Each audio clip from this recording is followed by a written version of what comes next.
వచ్చినాం.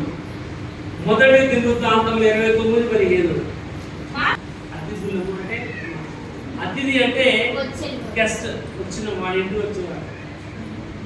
వచ్చిన ఏంటంటే కొంచెం పరదేశులము అని రాయబడుతుంది. పరదేశులం అంటే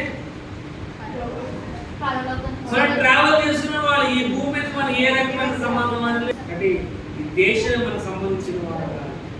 దేవుని యొక్క వాక్య భాగంలో రాయబడుతుంది మన పౌరస్థితి నీ పౌరస్థితి ఎక్కడంటే పరలోకంలో ఉంది.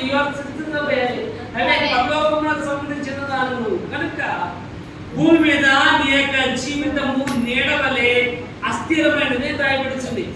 భూమి మీద నీ యొక్క జీవితము నీడవలే స్థిరమైన జీవితం కాదు. నీ యొక్క జీవితము ఉండాలంటే ఉండడానికి అవకాశం లేనటువంటి జీవితము. కనుక నీ జీవితము నీడవంటి నీడవంటి ఈ జీవితమును దేవుని కోసం ఉపయోగపడాలి అంటే చూడండి 92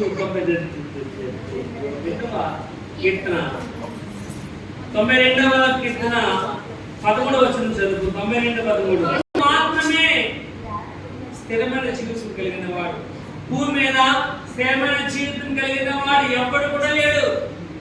కానీ నీ యొక్క జీవితము స్థిరమైనదిగా ఉండాలి. ఇక్కడ 92లో రాయబడుతుంది యెహోవా